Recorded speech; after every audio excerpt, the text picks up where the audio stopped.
Madam President, I congratulate His Excellency Philemon Yang on his election as President of the 79th session of the United Nations Secretary General and express Sierra Leone's support to you during your tenure.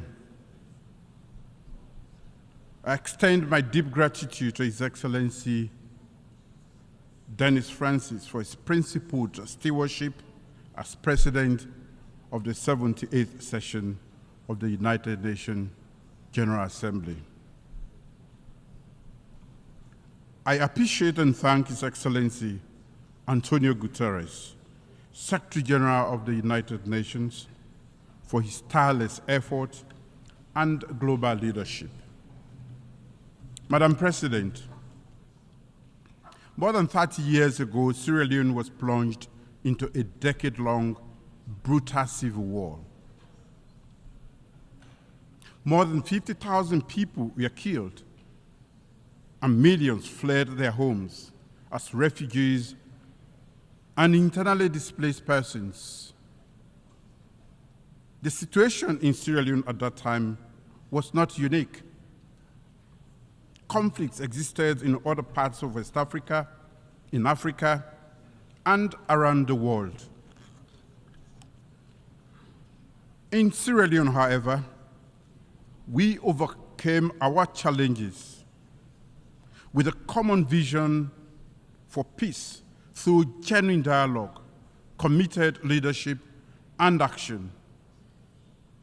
Notably, the hard-won peace we enjoy is not without its fragility, and we remain vigilant in safeguarding it.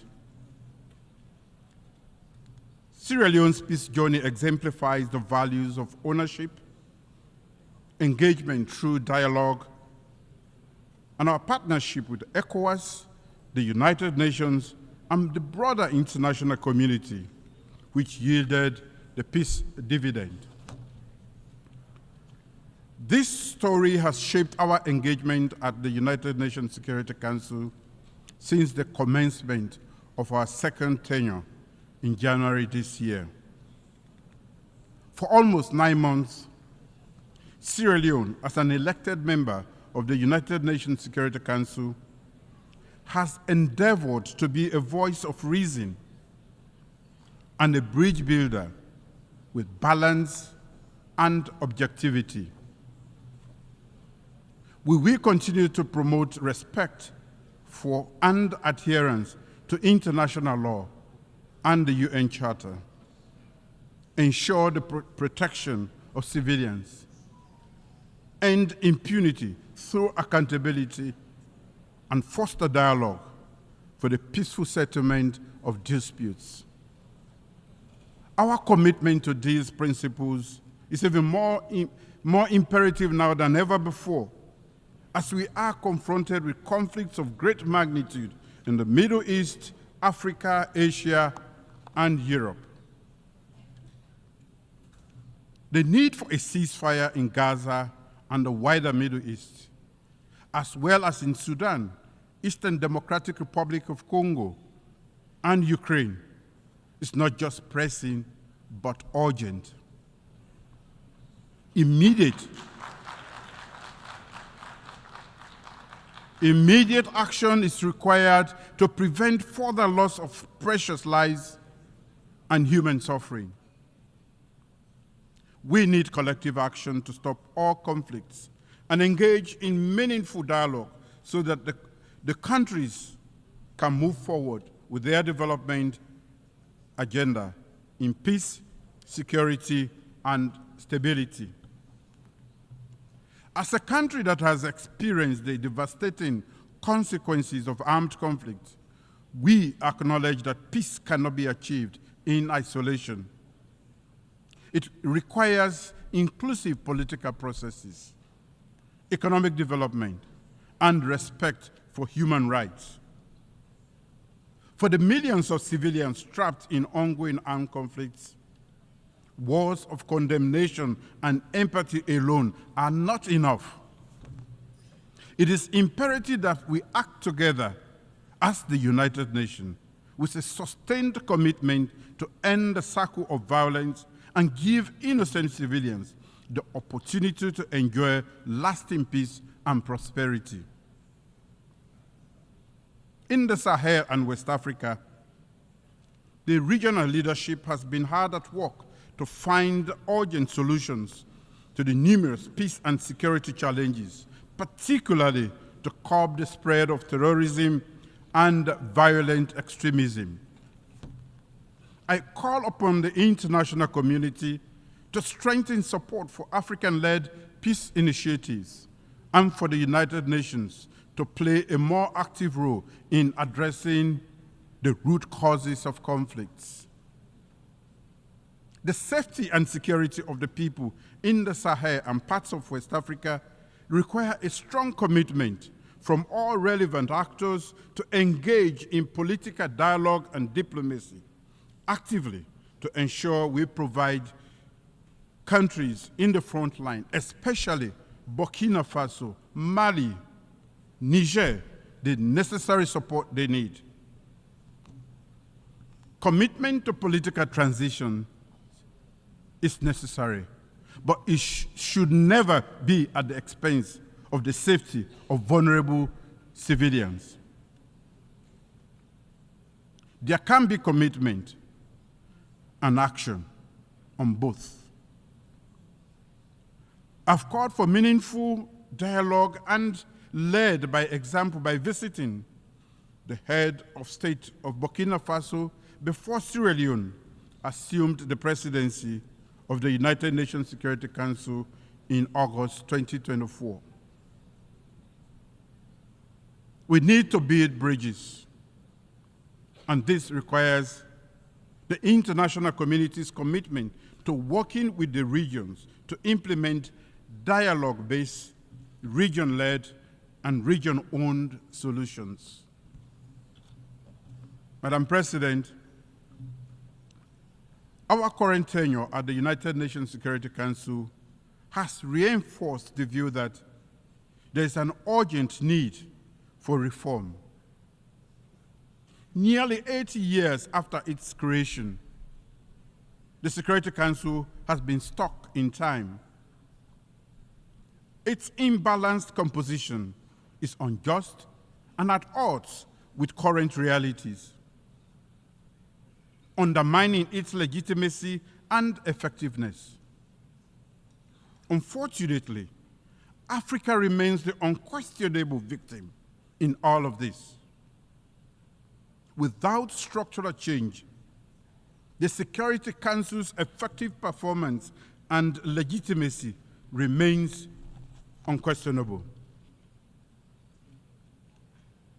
In a historic and successful debate, which I presided over during Sierra Leone's August presidency of the Security Council on addressing the historic injustice and enhancing Africa's effective representation in the Security Council, I spoke as a representative of the continent that has long been underrepresented in the decision-making processes that shape our world on matters of peace and security. That debate had an indisputable resonance. One, that the historical injustice being perpetrated against Africa must be rectified. Two, that Africa must be treated as a special case.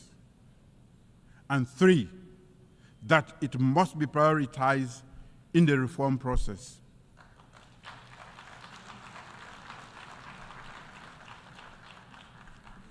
In expressing appreciation for the active and supportive engagement by the many interest and regional groups, as well as invited member states to the debate, the facts and issues are now clear to all. Africa has long been marginalized in global decision-making processes, and its voices are often drowned out. the legacy of colonialism, economic exploitation, and political marginalization has left deep scars on the African continent, thereby affecting its development, stability, and influence in international affairs. This results in a lack of meaningful representation on issues that directly affect the continent, such as conflict prevention, conflict resolution, peacekeeping operations, and sustainable development. Addressing contemporary global security challenges require the collective wisdom and cooperation of all nations, not just the privileged few or the most militarily or economically powerful. We urge that equitable representation of Africa, we argue that equitable representation of Africa will better equip the United Nations to tackle global challenges and foster a more just, fair, and peaceful world. As the coordinator of the African Union Committee of 10 on the reform of the Security Council, Sierra Leone remains fully committed to promoting, defending, and soliciting support for the common African position as espoused in the Ezowini Consensus and SAT Declaration. Africa, therefore, demands no less than 2 permanent seats with all the rights and privileges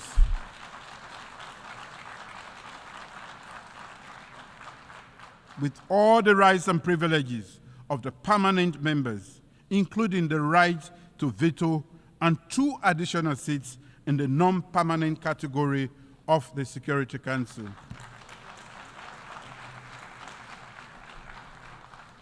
Sierra Leone welcomes the consensus that has emerged from the UN Secretary-General, from the UN General Assembly intergovernmental negotiations, as reflected in the Pact for the Future. And I quote, "To address the historical injustice against Africa as a priority, and while treating Africa as a special case, improve the representation of the underrepresented and unrepresented regions and groups," end of quote. Let us work together to redress historical injustice and recreate a Security Council that truly reflects the diversity of the world that we live in today. As I stated in the Security Council debate, the time for half-hearted measures and incremental progress is over. Africa's voice must be heard, and its demands for justice and equity must be met, and now. Madam President, the Summit of the Future for Sierra Leone is about delivering peace, human rights, and the dividends of democracy for everyone, everywhere, and now. Accordingly, my government has laid out a strategic vision for Sierra Leone as captured in Sierra Leone's Medium-Term National Development Plan 2024-2030, a framework for delivering socio-economic development and prosperity for our people. Aligned to the Sustainable Development Goals and the African Union's Agenda 2063, our development plan serves as a comprehensive blueprint for transformative acceleration in critical areas such as agriculture, food security, human capital development, job creation for our youth, infrastructure development, and technology. With the adoption of the Pact for the Future, including the Declaration on Future Generations and the Global Digital Compact at the Summit of the Future, my government is reinforcing its commitment to championing and investing in human capital development. Human capital development is a profound commitment to our people's well-being and future. By investing significantly in education, healthcare, and agriculture, my government is laying the foundation for a prosperous and equitable Sierra Leone. Over the past 6 years, our achievements through our free quality education program, legislative reviews, and governance reforms in the education sector, and radical inclusion strategy have been highly impactful, well acclaimed, and seen as a good model for the world. We welcome the Global Digital Compact's principle of ensuring safe, secure, and trustworthy emerging technologies, including artificial intelligence, to offer new opportunities to accelerate development and leaving no one behind. In the area of gender equality and women's economic empowerment, significant strides have been made, and they are some of the legacies my government will bequeath to our current and future generations. I recently signed into law this year a bill prohibiting child marriage. Following the historic signing into law of the Gender Equality and Women's Empowerment Act of 2023. This is all meant to ensure the realization of the national aspiration for our women and girls to build an inclusive and equitable society. I remain steadfast in my commitment to ensuring that every girl and woman lives in a safe environment with ample opportunities to realize their full potential and thrive equally in the world. From prioritizing the women's peace and security agenda at the Security Council to adoption by the General Assembly of a resolution condemning all forms of sexual and gender-based violence, and urging all countries to provide victims and survivors with access to justice, reparation, and assistance. We will continue to advocate for women and girls across the globe. Therefore, I'm pleased to announce that Sierra Leone will commence preparatory work that will lead to the convening of a diplomatic conference to conclude an internationally legally binding instrument on access to justice for sexual violence survivors. The proposed treaty, Freetown Treaty, in accordance of the success of the United Nations resolution on access to justice, remedies, and assistance for survivors of sexual violence. Madam President, leaving no one behind and acting together to achieve sustainable development similarly means that we have to end global economic inequalities and ensure that government in least developed countries can deliver on the dividends of democracy. The unmanageable debt crisis, lack of capital flow, the devastating impact of climate change and lack of climate finance, conflicts, and political instability around the world are increasing the odds of developing countries not achieving the SDGs. The role of development finance institutions in supporting the objectives of national development plans of low-income countries, particularly those emphasizing the SDGs, is of great significance to their socio-economic development. At the International Development Association for Africa Heads of State Summit in Nairobi, April this year, Sierra Leone unreservedly expressed its endorsement of the Nairobi IDA communique. The communique exemplifies the collective aspiration of the African heads of state present to raise the level of development support in Africa through the IDA 21 replenishment. I wish to re-echo that endorsement at this August gathering.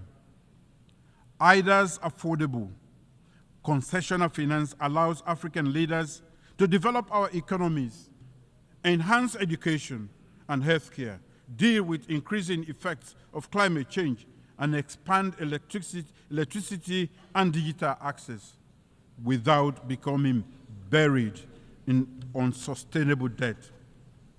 To conclude, Madam President, the end of the Second World War in 1945 did not only unite leaders, but also urged them to cooperate.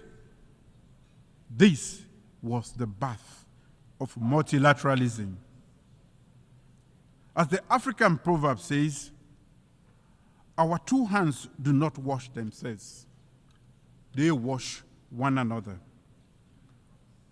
As leaders, we must cooperate to achieve the purposes of this United Nations and deliver peace and security, stability and prosperity for our people. Divisions and unhealthy competition will only lead to humanity's destruction. We must ensure unity in diversity, where the rights of the weak and the minority are protected.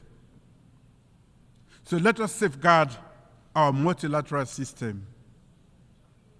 Let us cooperate, acting together for the advancement of peace, sustainable development, and human dignity for present and future generations, leaving no one behind.